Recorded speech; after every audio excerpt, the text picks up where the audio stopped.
এবার কাকদ্বীপে চলল bulldozer. Station চত্বরে উচ্ছেদ অভিযান রেলের। স্টেশন চত্বরে রেলের জমি দখলমুক্ত করতে উচ্ছেদ অভিযান চলে। রেলের জমিতে গজিয়ে ওঠা অবৈধ দোকান ঘুরিয়ে দেওয়া হলো বুলডোজার দিয়ে।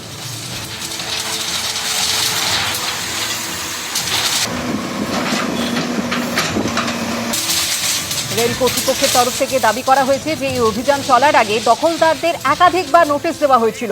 সময়সীমা শেষ হবার পরেই এই পদক্ষেপ নেওয়া হয়।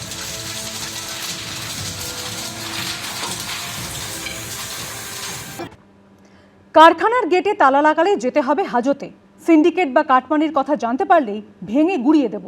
মেজিয়ায় শ্যাম স্টিলের সম্প্রসারিত ইউনিটের ভিত্তিপ্রস্তর স্থাপন অনুষ্ঠানে হুঁশিয়ারি দিলেন মুখ্যমন্ত্রী।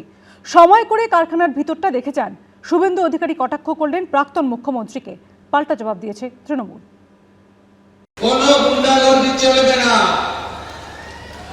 No syndicate, no cut money,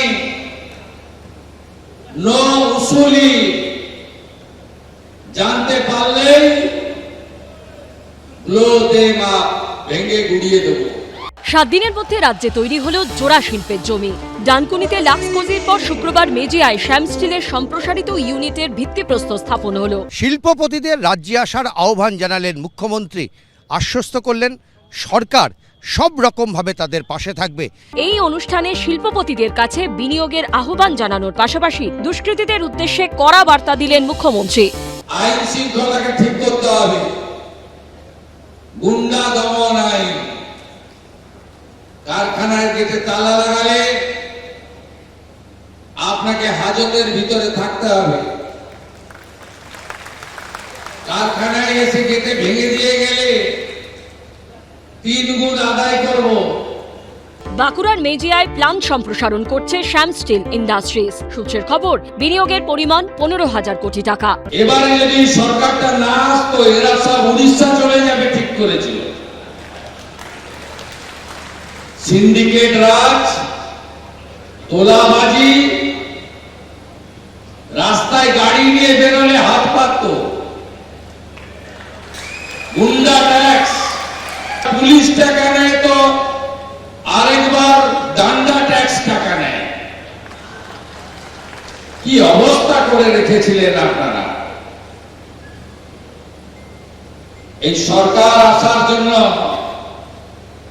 Bangla বাঙালি বেঁচে গেছে আর ইনারাও ফিরে আসতে শুরু করেছেন। ভাজপা গভর্নমেন্ট আসবার আগে আমরা ভেবেছিলেন কি আমরা বাঙ্গাল থেকে পালিয়ে যাব, সোজা খুব ক্লিয়ারলি বলছি। এই জন্য আমরা উড়িষ্যাতে এমওইউ করেছি, মহারাষ্ট্রে করেছি, বিহারে করছিলাম। কিন্তু আমাদের এখানে ভাজপা আসবার পরে দে আর সো পজিটিভ অ্যাটিটিউড।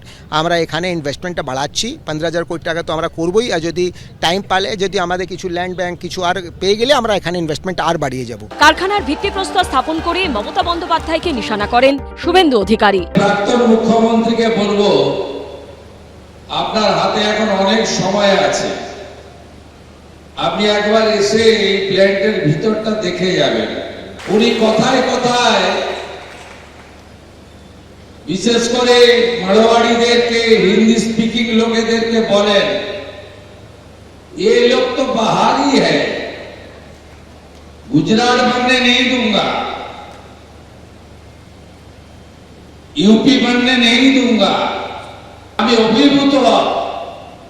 মন্দির তো আছে, 2 বরেণ্য ব্যক্তিত্বের মূর্তি আছে, রবীন্দ্রনাথ ঠাকুর আর নেতাজি সুভাষচন্দ্র বোস।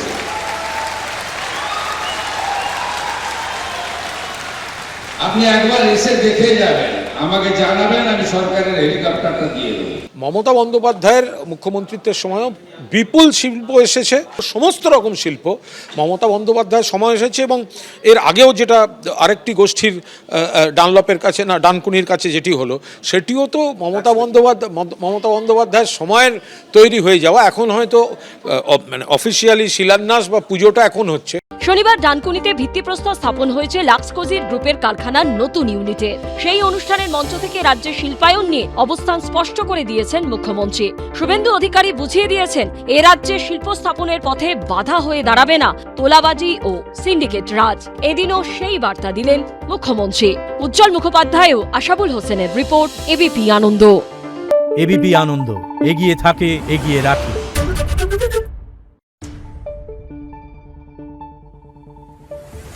নিউজ।